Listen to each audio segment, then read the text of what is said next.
Okay, so between the last classic game and the current classic game, you might be wondering what the fuck is going on in the classic game time slot. And fair enough. I can get into my thought process a little bit and why this goes the way it do. First of all, here's my spreadsheet for keeping track of games to potentially play. Nothing you see on here is any kind of promise to play it in the future, even if it's highlighted or anything. This is just lists and then attempts to parse lists. It's essentially a place to record games for the future, just to remember they exist so I don't have to think of everything off the top of my head from scratch every single time. But despite this, like 50% of the time, I still just pick a game that's not even on this list yet because I just encountered it that week and I get excited or whatever the fuck. That's one thing. But specifically for classic games, we deal with a special problem. Let's call it the Zelda problem. And it's because it's the most intense version of this at times, although I like Zelda games enough consistently that I can blow through it a lot. Which is the issue of just playing a very popular game when it's not brand new. See, I'll play brand new games all the time, and when I do that, everyone's kind of discovering it alongside me, so I'll get snarky comments or whatever the hell along the way, but it's like the normal level, and depending on how the game ages and how my playthrough ages and so on, I'll get like new comments on that for years, but it'll always be in the past. It's not like I'm not thinking about it while I'm playing the game, because I already beat the game like 3 years ago or whatever when those comments are happening. But when you play a classic game, that you're dealing with this constant. There's two things that can happen, or they're kind of the same thing, but just overexposure essentially.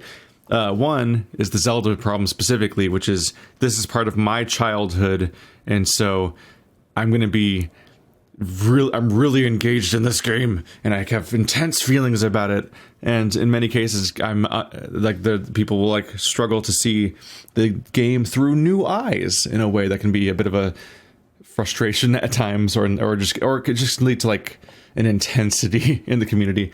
And in many cases, you play a game that is often much maligned. Like the consensus seems to be generally negative. Like in Skyward Sword's case, if I just bring it up in passing, it's always like, isn't that the bad Zelda game? And I'm like, I don't know, I haven't played it yet. So even if you're more positive than what seems to be the average person, there's just like any perceived slight is like, we're gonna do a big argument today. And I'm like, I'm not here for this today. It's not what I want. I just want to play the game.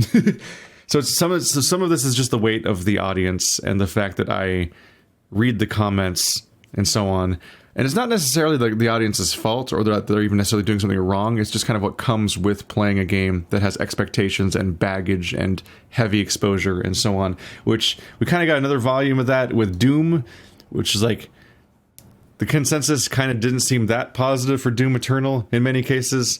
And there was particular things that were often complained about and so on. But I was like, let's give this game a try and see how it is and all that. But inevitably the comment section is completely packed with people who it's like, I've played this game 17 times on the hardest difficulty and I've completely lost perspective of what it even is like to start this game and so on. And it's just like a lot of like micro analysis of every moment of my gameplay and a lot of like expectations and pressures and what do you mean you don't understand this convoluted lore, and it's just like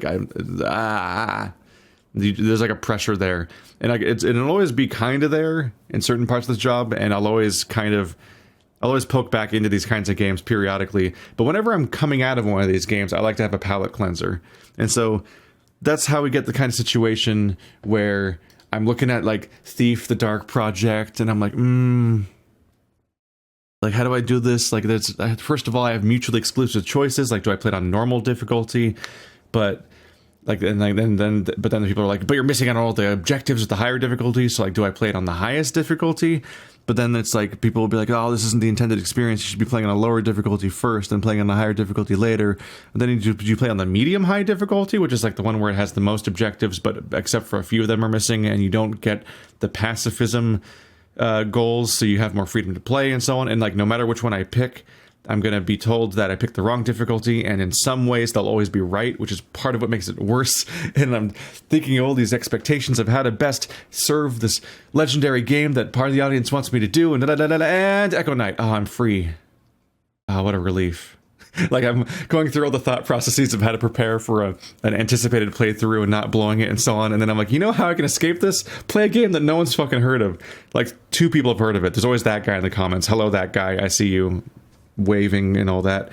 But like you get a moment of freedom and you're like, there we go. Let's just play Echo Knight. I don't know what it is. You don't know what it is.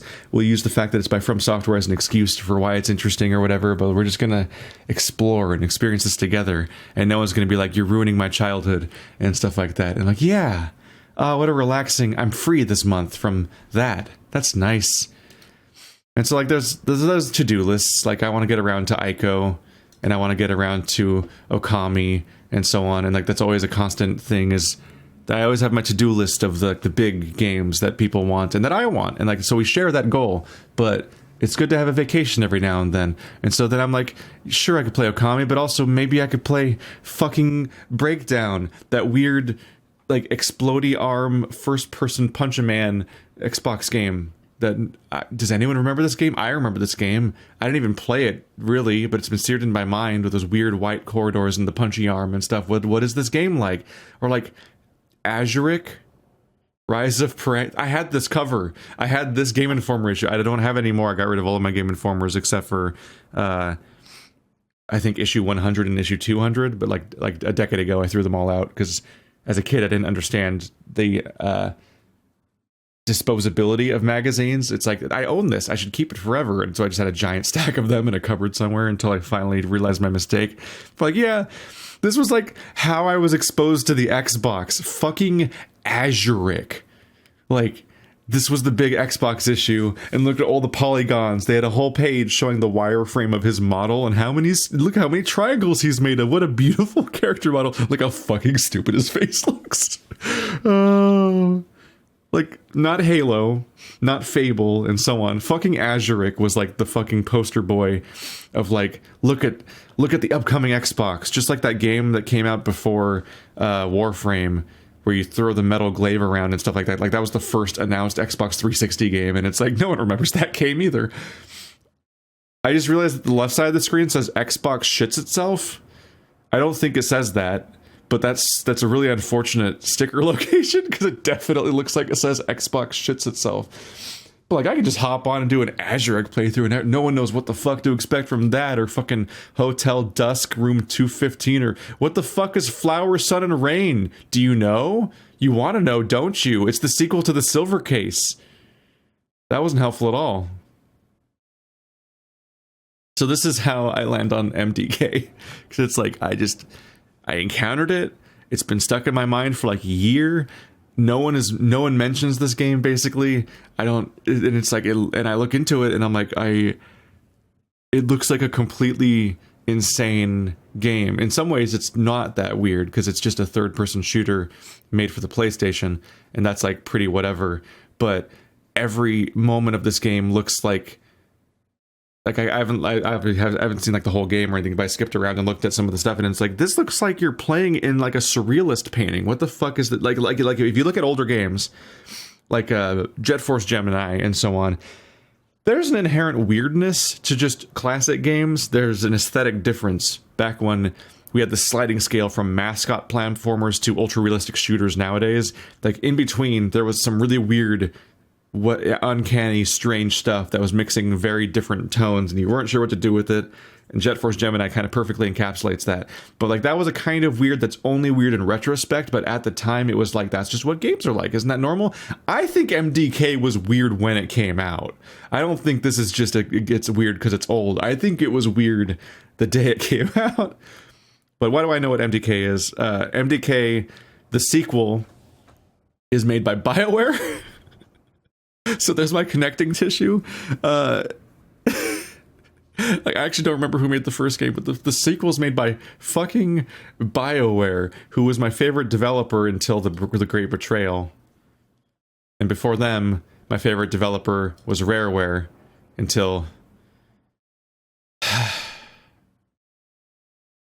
Nowadays, it's like a three-way tie between like Lucas Pope, Supergiant Games, and From Software, because how do you even like cross-compare those companies in the first place? Like, I don't even fucking know. So like, it's just like, fuck it, those three, maybe more. Favorites are a stupid concept anyway, the idea that you have to list your favorite.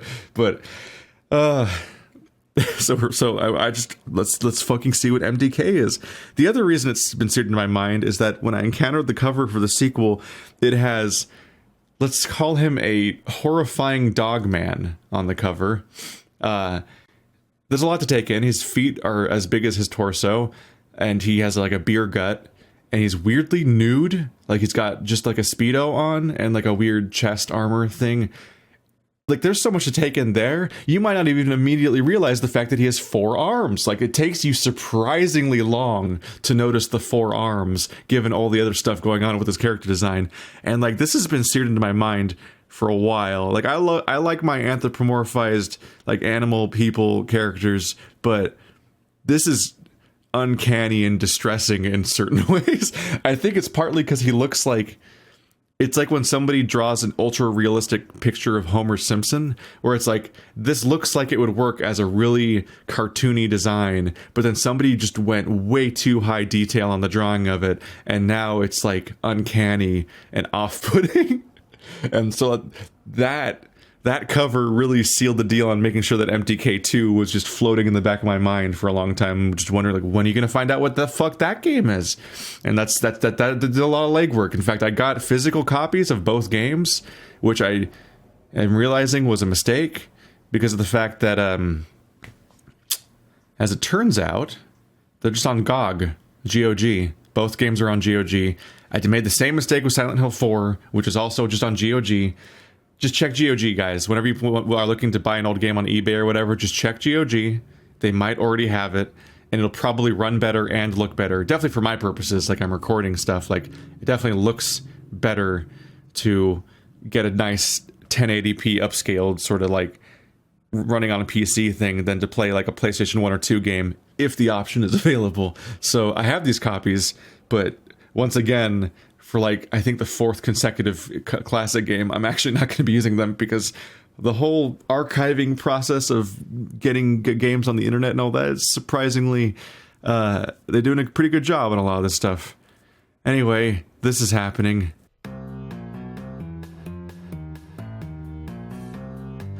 I'm trying to judge it a little bit, but currently it's showing up as 4:3 in the recording, but 16:9 on my screen because it's just spread across the screen.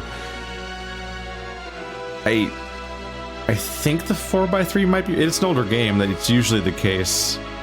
It's just I guess just know that on my screen it's all spread out because it's projected across my widescreen screen. But I think it is being stretched for me, so you guys are getting the more accurate aspect ratio, but you have black bars, which is fine unless you're insane or something. Newsflash! Oh, never reading that because my loading time's too good. Avoid the radar. Oh. Wait, we're just starting. How do I play? I've been hit! I've been hit! Oh, you used the arrow keys? Oh. Oh no. Okay. Maybe I can remap the controls. Oh, this game's so old that movement is arrow keys, which is just worse. Everyone knows that's worse.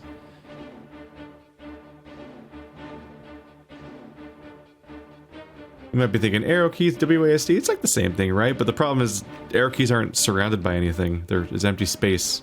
WASD is surrounded by hotkeys you can use to play a video game.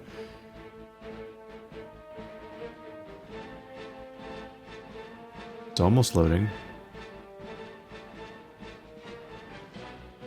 Interesting. You guys are seeing a loading screen. I can see it on my recording software. My screen's black. I don't have a loading screen. I can only go up and down. I mapped up and down to W and S, and then strafe left and right to A and D, because that's how people play shooters. But left and right aren't mapped. Hey! This time I didn't... I made it past this screen at least. Yeah. Mapping to right... Oop. Gotta not use... You have to stop using the keyboard because it also affects your controls. So you... Really quit, yes, I guess. This is fascinating. The controls are so weird. Okay, so I had mapped strafe left and right because that's how you play a shooter. You don't need left and right on your keyboard normally, but that's also where they mapped the ability to do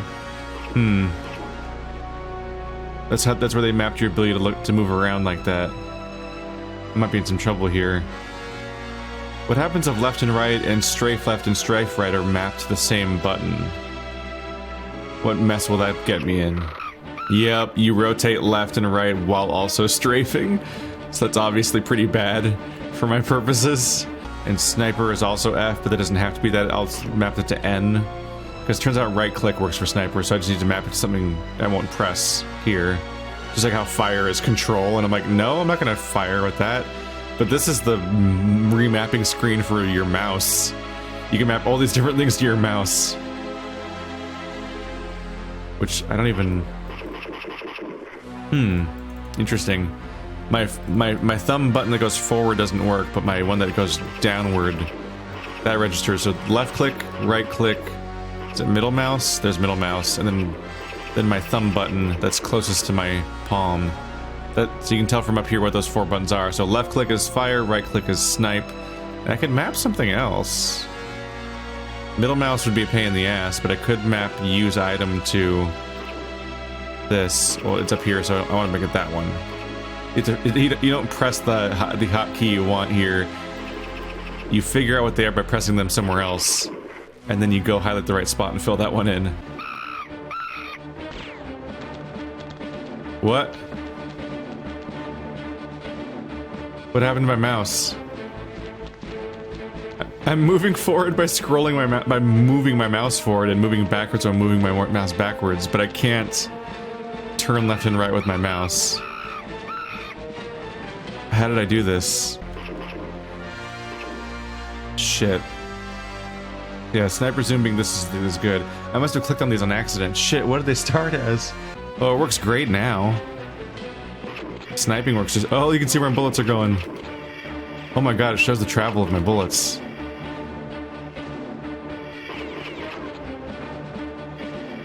So this works.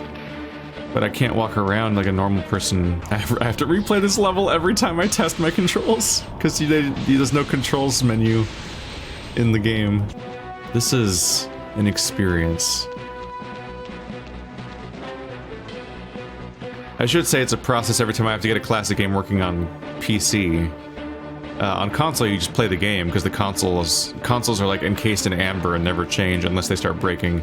Although, for console, it's the recording process that I have to, like, troubleshoot for a while sometimes, because I'm still getting used to my recording solutions.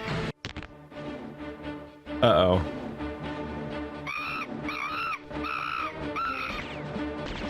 Pew pew pew pew! Pew pew pew pew pew pew pew!